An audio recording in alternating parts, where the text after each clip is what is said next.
পাপিষ্টের দলেরা আমার নেককার বান্দাদের থেকে আলাদা হয়ে যা। ওই দিন যদি আমাদেরকে তুমি গুনাহগার বলে ডাক দাও, কার কাছে যাব গো? কে গো আমাদেরকে ক্ষমা করো? দুনিয়ার ভিক্ষুক এক দুয়ারে ভিক্ষা না পাইলে আরেক দুয়ারে যা। তোমার দরবার থেকে যদি মাহরুম হয়ে যায়, কার কাছে যায়? কে আমাদেরকে মাফ করবে? আল্লাহ, তাকাইয়া দেখো এই পাঠান পাড়া যুবকদের মাহফিলের মধ্যে আল্লাহ বুড়া বাবারা কান্দে, কলিজার টুকরা যুবকরা কান্দে, আল্লাহ পর্দার আড়ালের মা বোনরা কান্দে।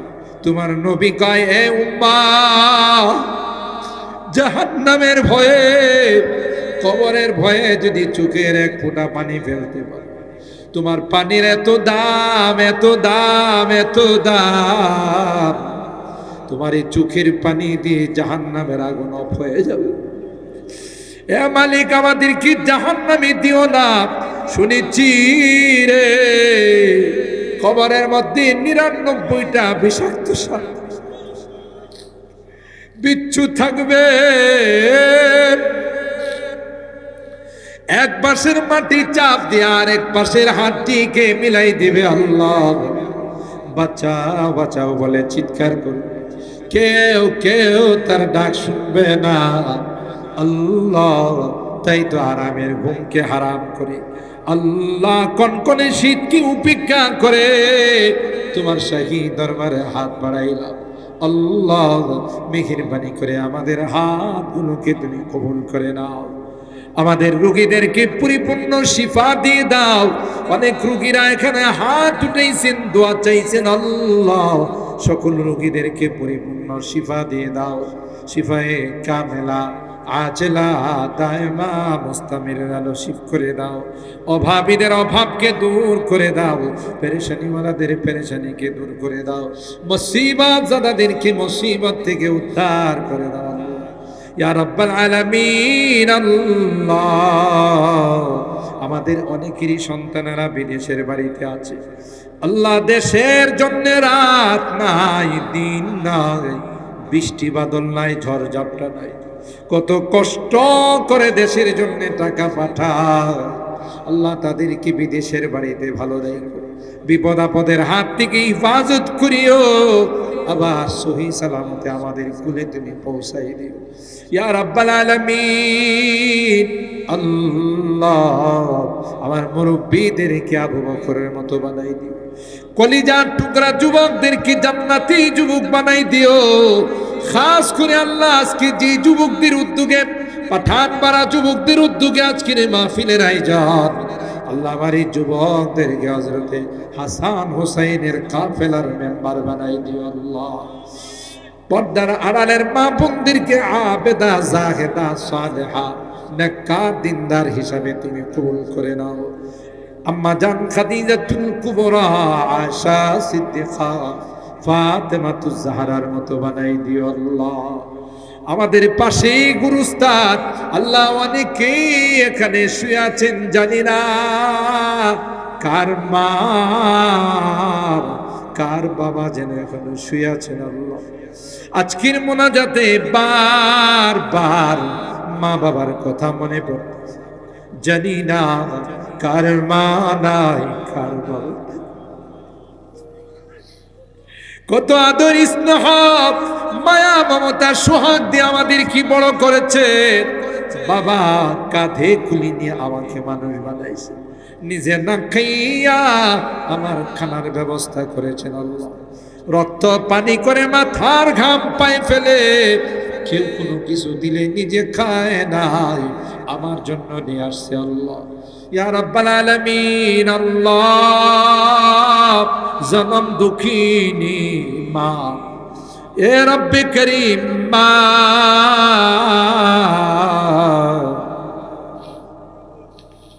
আজকের মুনাজাতে বারবার তাদের মায়াবী চেহারাগুলো চোখের সামনে ভাসতেছে। মা, মা, কনসিভ করার সাথে সাথে মা কোনো কিছুই খাইতে পারে না, কঙ্কালের মতো হয়ে গেছে।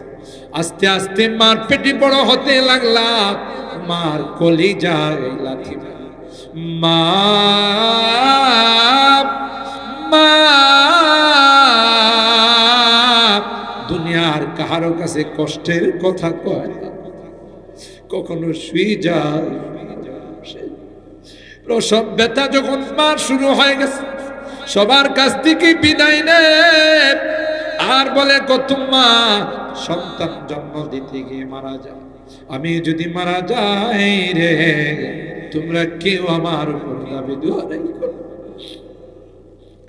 কলস কি কলস রক্ত প্রবাহিত করে বেহুশ হয়ে আমাকে দুনিয়ার সুন্দর চেহারাটা দেখাইছে। 2টা বছর মাকে ঘুমাইতে দেয়, ক্ষুধা লাগছে কান্না করছি, মা কাঁচা ঘুমটা ভেঙে আমাকে দুধ খাওয়াইছে। শীতের মধ্যে মার কোলে পেশাব করে দিয়েছি, মা নিজে ভিজা কাপড়টা নিচে দিয়া আমাকে বুকের সঙ্গে রাত্রিটা পার করে দিয়েছে। অসুস্থ হয়ে গেলে মা সারাটা রাত আমার মাথার পাশে বসে কাটাইছে। কখনো আমার মাথায় তেল মালিশ করছে, কখনো আমার সিনায় তেল মালিশ করছে, কখনো দেখছি যায় নামাজে বসে বসে আমার জন্য কাঁদছে। ইয়া রাব্বাল আলামিন, আল্লাহ বাড়ির থেকে বিদায় নিলে দরদ মাখা কথাগুলো দিয়া বিদায় জানাইছে। আর বলছে বাবা তোমরা কর্মস্থলে কি আমাকে জানাইও, না জানানো পর্যন্ত মার মুখে লোকমা যাবে না। বাড়িতে ফিরতে যদি দেরি হয়ে গেছে, যতই রাত হয়ে গেছে, আল্লাহ ডাক দিতে দেরি হয়, মা দরওয়াজা খুলতে দেরি হয়। এ মা এত রাত হয়ে গেল তুমি ঘুমাও নাই, মা ডাক দেয়া কয় দুনিয়ার সবার চোখে ঘুম আসতে পারে, আমি যে তোর যত দুঃখিনী মা, আমি আল্লাহর কাছে তোর জন্য দোয়া করতেছিলাম। আল্লাহ আজকের মোনাজাতে বারবার মা বাবার কথা মনে পড়তেছে। গুনার কারণে যদি জাহান্নামের আসামি হয়ে আমরা তোমার কাছে মাপ চাই, ক্ষমা চাই। আল্লাহ মেহেরবানি করে আমাদের মা বাবাকে মাফ করে দিও, আমাদের মা বাবাকে ক্ষমা করে দিও, তাদের কবরগুলো জান্নাতের বাগান বানাই দিও। যাদের মা বাবা বেঁচে আছেন আল্লাহ তাদের হায়াতে বরকত দিও, খিদমত করে জান্নাত হাসিল করার তৌফিক নসিব করে দিও ইয়া রাব্বাল আলামিন। আল্লাহ জানি না কার জীবনের শেষ মুনাজাতে হাত উঠাইছে, হতে পারে আমার জীবনের শেষ মুনাজাতে হাত উঠে যেদিন মসজিদের মাইকে আমার নামটা ঘোষণা হয়ে যাবে, মসজিদের পালকিটা আমাকে আমার বাসার সামনে দাঁড়িয়ে যাবে। আল্লাহ দুনিয়ার মানুষ নিষ্ঠুরের মতো আমার সাজানো ঘর থেকে বাহির করে ফেলবে, আমাকে আতর গোলাপ দিয়া সাজাইয়া ও জানা দেশের দিকে নিয়ে আমি চলে যাব, আর কোনো দিন আমি আসবো। এ মালিক আমি যদিও গুনাহগার, অনেক আলেম ওলামাদেরকে নিয়ে হাত উঠেছি, অনেক সাদা দাড়িওয়ালা মুরব্বিদেরকে নিয়ে হাত উঠে, পর্দার আড়ালের নাক্কার দিনদার মা বোনদেরকে নিয়ে হাত উঠাইছি। আল্লাহ যাদের হাতখানা পছন্দ হয় সেই হাতের ওসিলা তোমার হাবিবের তুফাইলে আমাদের দোয়াগুলোকে তুমি কবুল করে নাও।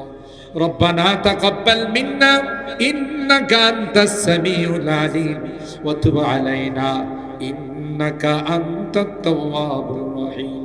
সুবহানা রাব্বিকা রাব্বিল ইজ্জাতি আম্মা ইয়াসিফুন ওয়া সালামুন আলাল মুরসালিন walhamdulillahi rabbil alamin. Salam.